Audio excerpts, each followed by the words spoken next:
Hi and welcome to the Martin Bell Show. Hopefully you've been keeping well, and in the video today I'm going to be reading from the Daily Mail online from the money section of the newspaper, and it's going to be about: are you in a lockdown accidental saver from a pension tax relief boost to investing in an ISA? Here's where to put your windfall. So this is good that more people are starting to invest during the lockdown and making the best of the situation. I would have liked people to just save without the pandemic, but we're having to make the best of the situation of what it is. I personally am investing, and I did start to invest before COVID did happen, a few months before it was known about. So I saying here, are you in a lockdown accidental saver from a pension tax relief boost to investing in an ISA? Here's where to put your windfall. So before I go any further, this is just me giving me my thoughts, and this is for educational, motivational, educational purposes only. This does not constitute as financial advice, as I'm not a licensed professional. Please do your own due diligence before making any investment decisions.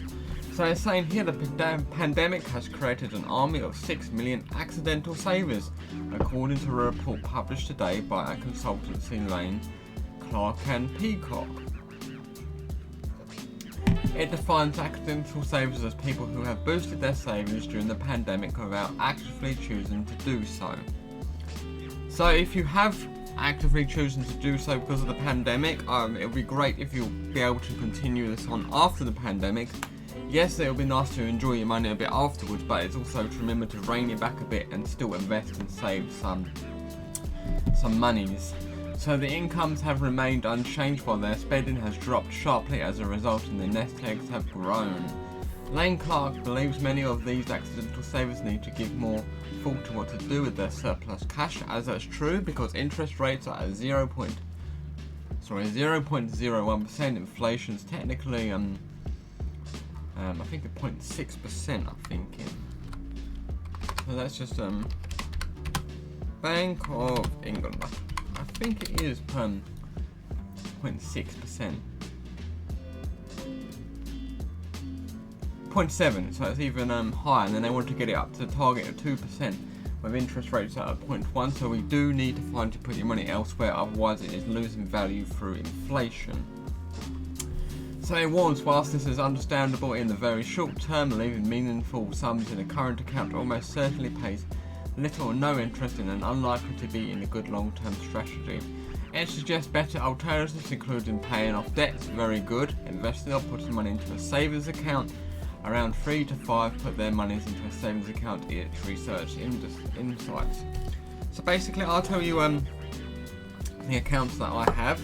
I have a current account, which is where my job money gets paid in and all my bills get paid out, and then I transfer my money into the other accounts like investments and savings into different accounts. I then have a flexi saver account, which is for like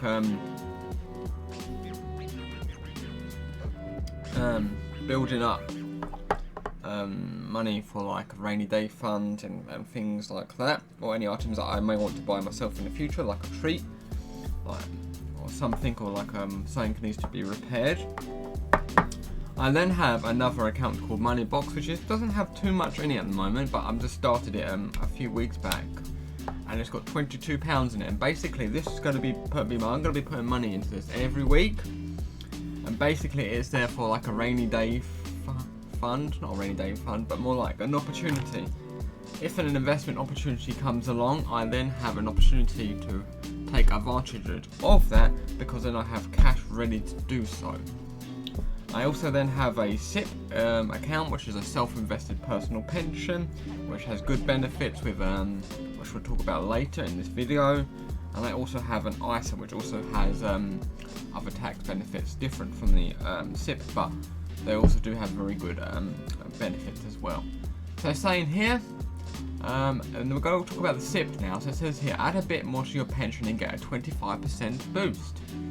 Lane Clark believes more people could be done to encourage accidental savers to put a portion of their cash into their pensions. For example, pension providers could nudge savers to consider making a one-off additional contribution into their pension, particularly in the run-up to the end of the tax year in April.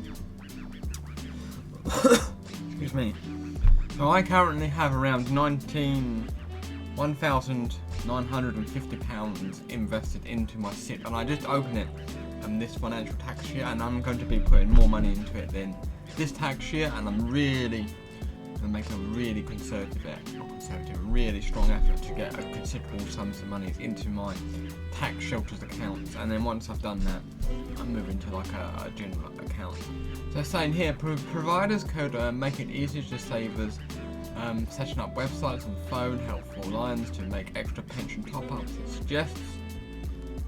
Employees could also work with pension providers and advisors to encourage savers to consider whether they could afford to increase their monthly contributions. Steve Webb, a former pensions minister and now a partner at Lane Clark, says there are a few silver linings from the current crisis, but the emergence of a large group of accidental savers could be one of them, and I agree. Many people have been built up a balances that have not yet committed to the long-term savings, and many pension schemes and providers do not make it easy for members to make off for one-off contributions, but that's not true entirely. It depends on what it is. I've got a self-invested personal pension, and I can put in one-off things whenever I want, or regularly as I want, but there is a minimum cap on that, which is not a large sum of money, but not small. I think it's about £25. So in the investing world, £25 is quite a lot of money, but it's not when in the great scheme of things what your pension pot will be at the end. A concerted effort is needed to use the unexpected opportunity to create more savings in the culture. One benefit of paying into a pension pot is tax relief contributions. Savers get an automatic 25% match uplift to make of the basic tax rate, and higher rate taxpayers can claim back more to return to pay in their pre-tax starting point. So if that's why I really want to move into the higher tax bracket, if I can, because then I can claim back the other things as well, all my contributions as well, and then I can reinvest them contributions, and it snowballs basically. You really get that snowball moving. So the SIPP does have a really good thing. It has a 25% match, so it enables you to get more stock, and it has more time to grow without taxes of capital appreciation and price or dividend taxes. But you do pay tax on the SIPP once you start drawdown, as long as you are past a certain threshold of income. But with the ISA, it is totally under the current laws at the moment. If you do have an ISA, stocks and shares ISA, all dividend payments and capital gains are tax exempt, and dividend payments do not contribute to your ISA allowance if you reinvest them. So savers may choose to put some cash into their stocks and shares ISA as well. Leaf Clough financial analyst and wealth manager AJ Bell says, for money that can be stashed away for 5 to 10 years or more, savers should consider investing in the stock market. This comes with higher risks, but usually higher returns too. The advantage of sticking money into an ISA is that you can access it when you want. Dividends are paid tax-free. All capital gains from investments are free of capital gains tax. Read our guide to choosing the best stocks and shares ISA for you to get some tips on the platform which you best suit your investing.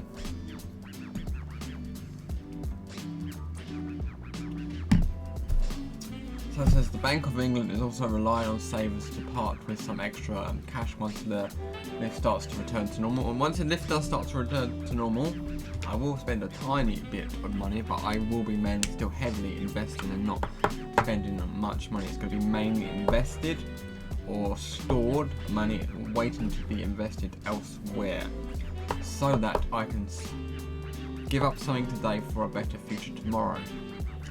So it estimates that savers put aside an extra $150 billion last year. Even just a portion of this spent last year this year, it would provide a huge boost for the economy. Savers who have been starved of holidays, families, get-togethers and entertainment may choose to splash the cash to compensate for a difficult year.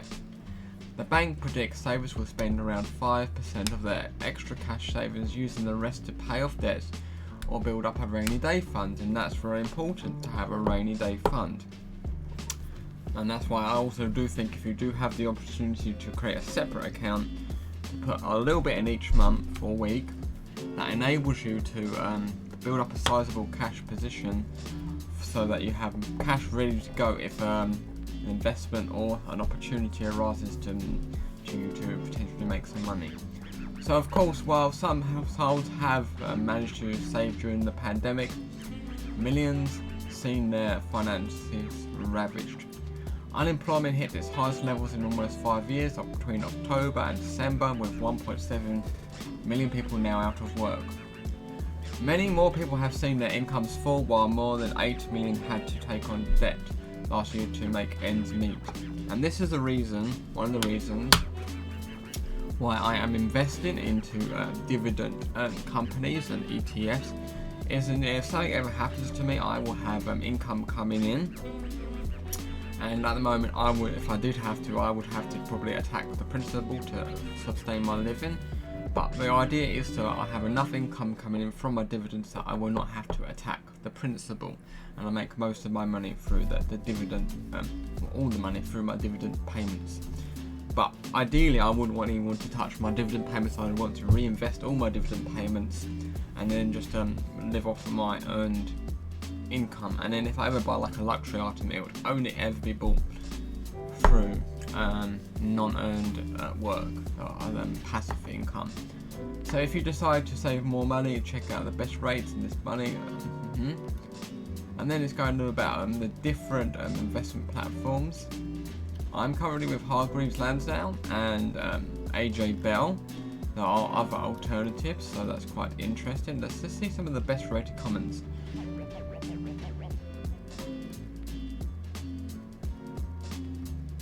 No, they don't look too good, so we'll leave it for today. So yeah, I'll just bring some awareness to that. So maybe if you're thinking about when the things reopening it up again and you manage to save sizable cash sums of money, and you've got like an ego edge to burn up most of the money, just pull back a little bit and think. Do some research, like if you've got some debt, pay off down the debt, and then keep a bit aside for a rainy day fund, and then eventually maybe even start to think about investing. Maybe get a few books or look online for free courses or books online to teach you about investing, so you fully understand it if you're going to move into the realm of investing. And then if you do invest, there is opportunity to make a better life for yourself, because interest rates are dismal and I don't see them going up in the near term. They may in the future, but I don't know if they will be beating inflation by that much. And you don't have to take huge risks to make a decent return. Obviously with investing there's always going to be some risk. There's no such thing as no risk, and if there is no risk it's not going to yield very much, or if it will, it'll probably just match inflation at best. So thank you for watching, take care. If you've enjoyed this video and you want to see some more, then please feel free to subscribe to my YouTube channel, clicking the bell notification. Gets you notified when I next release a video, or even if I go live. I also play video games with live stream or let's play it, as well as I document my investment journey into my SIPPs and my ISAs. So thank you very much for watching, take care and have a good day.